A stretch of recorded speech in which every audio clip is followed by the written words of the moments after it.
Om Shanti. Hello friends, कैसे हैं आप सब।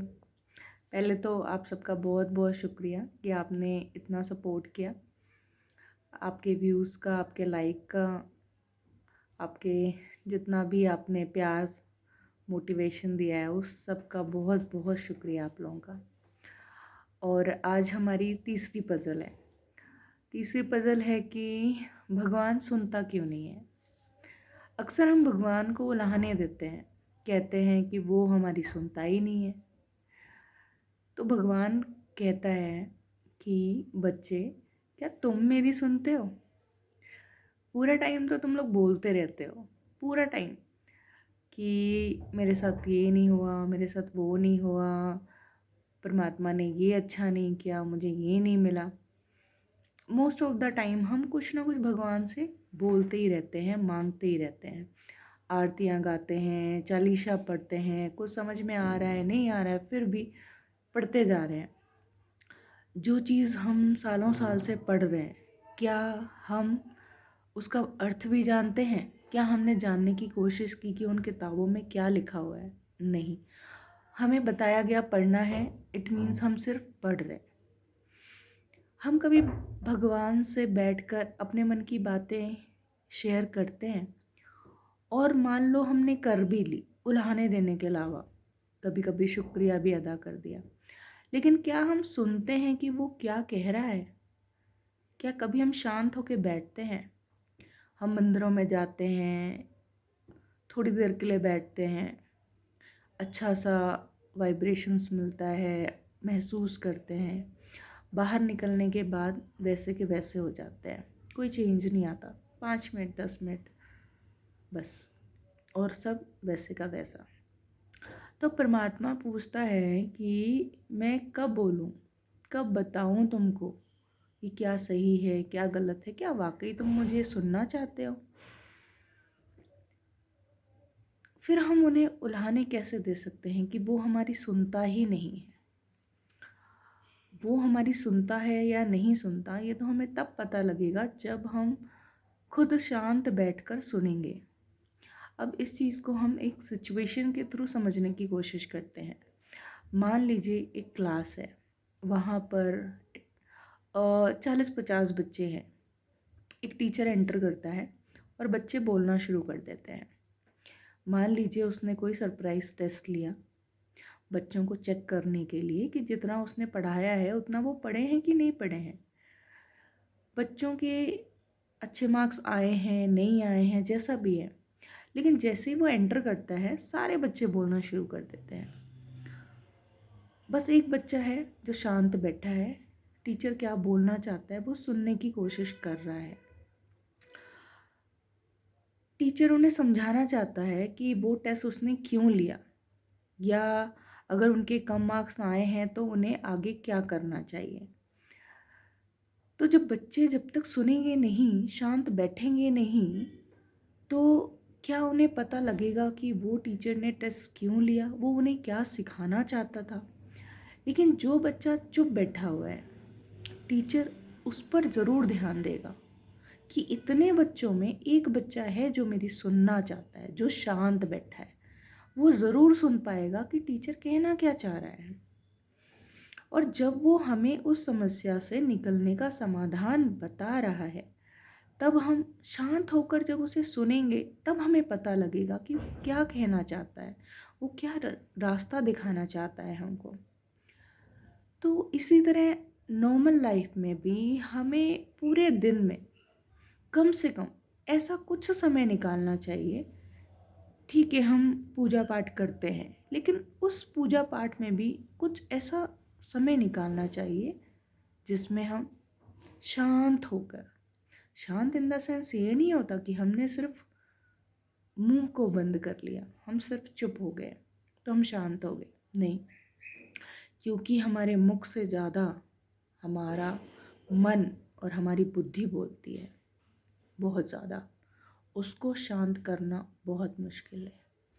मुंह को तो आप गुस्से में भी शांत कर लेते कि ठीक है जी हम नहीं बोल रहे, पर उससे काम नहीं चलता ना, क्योंकि बुद्धि इतना बोल रही होती है। बुद्धि निगेटिव वाइब्रेशंस फैला रही होती है, मन फैला रहा होता है। तो मन और बुद्धि को शांत करते हुए हमें अपने मुख को शांत करना है। मतलब 3 चीज़ों को शांत करना है, मन, बुद्धि और मुख। माइंड, माउथ एंड ब्रेन, तीनों चीज़ जब शांत होंगे तब जाके हमें परमात्मा की आवाज़ सुनाई देगी।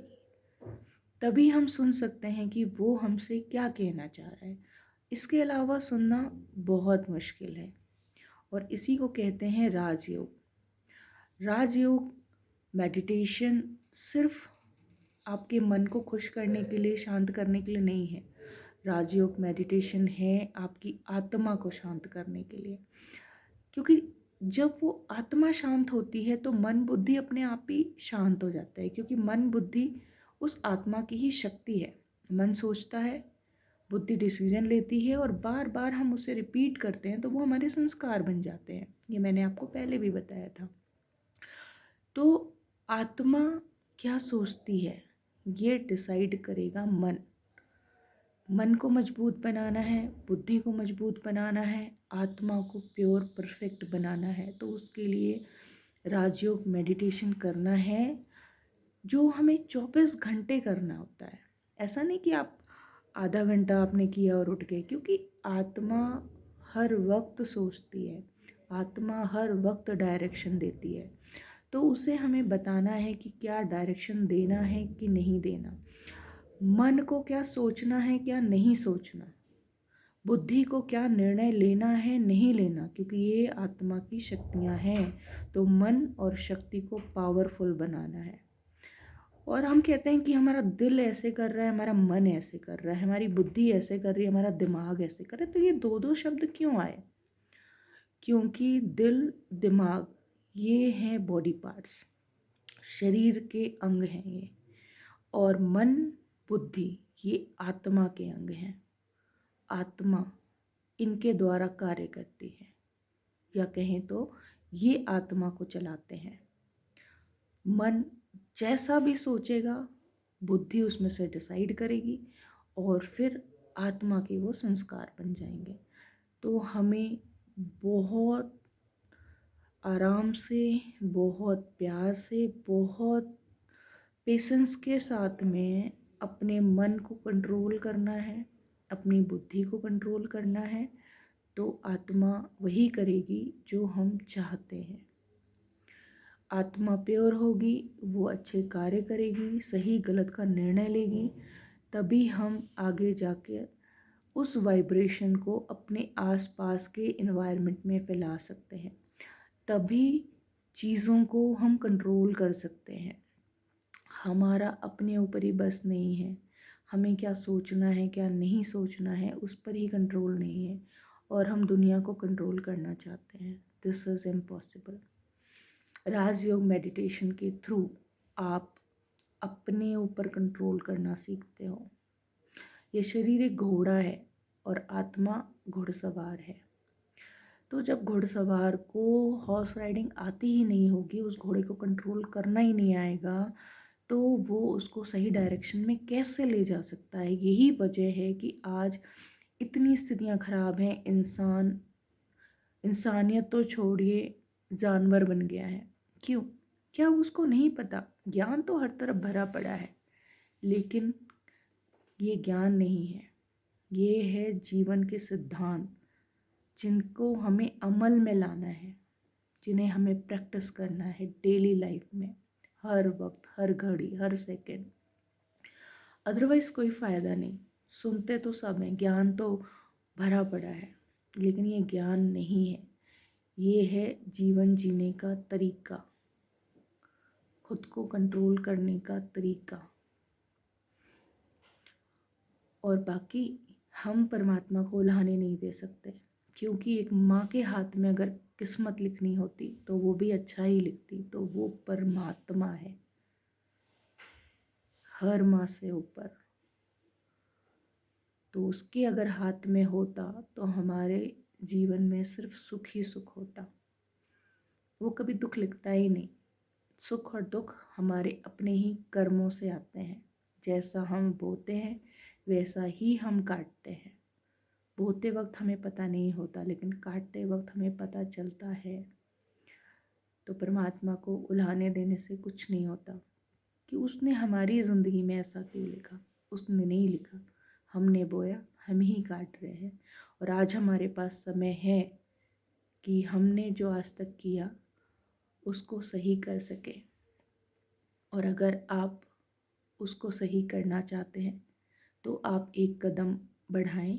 वो हज़ारों हाथ वाला, वो हज़ारों सूर्यों से बड़ा ज्ञान सूर्य आपके साथ खड़ा है, आपका हाथ पकड़ने को, आपको चलाना सिखाने को, हर कदम आपके साथ साथ बढ़ाने को।